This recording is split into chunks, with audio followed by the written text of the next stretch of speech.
Czyli pytanie brzmiało, rozumiem, co my tu zrobiliśmy, tak?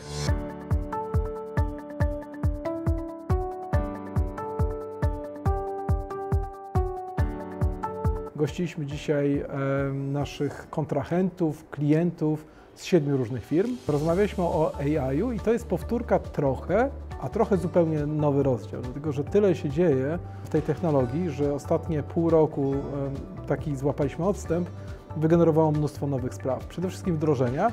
Na przykład Hubert Ferenc, który reprezentuje naszą technologię Power Apps, Power Automate, miał przyjemność wdrażać już rozwiązanie oparte o sztuczną inteligencję, która na podstawie dokumentów wykrywa, co w tych dokumentach jest napisane w sposób taki słowno-muzyczny, przyjazny dla klienta, gdzie jest podana instrukcja handlowa, która mówi o tym, w jaki sposób na towary naszego klienta nałożyć rabaty. I z tego jest w stanie wysnuć konkretne przepisy, konkretne informacje, w jaki sposób handlowiec powinien te rabaty przyznać.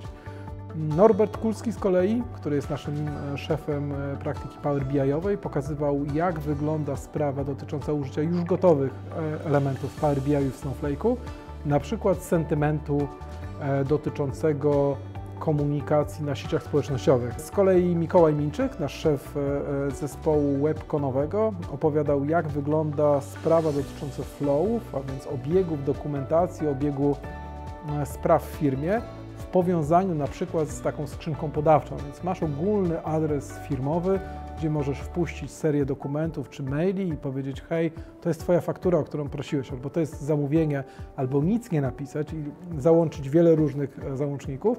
I teraz kłopot jest taki, że ktoś to musi ręcznie sprawdzić, przeczytać, zdeklarować, co to jest, opisać, wysłać dalej, a to świetnie robi już AI.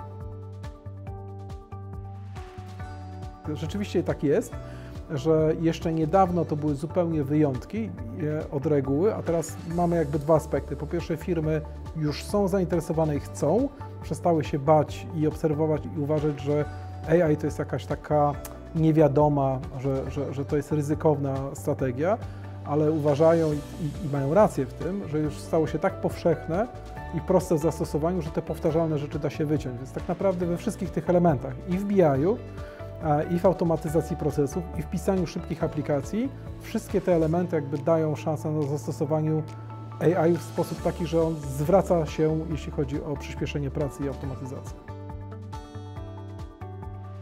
Ja myślę, że cały czas takiej super kreatywności. Taka osoba, która wymyśli na przykład nowy model biznesowy, znajdzie nowy sposób na wprowadzanie jakiegoś biznesu na rynek. Tak jak na przykład Apple przekształcił rynek płyt, umożliwił kupowanie pojedynczych utworów do swoich urządzeń. Taka zmiana zupełnie modelu jest chyba cały czas zarezerwowana dla ludzi.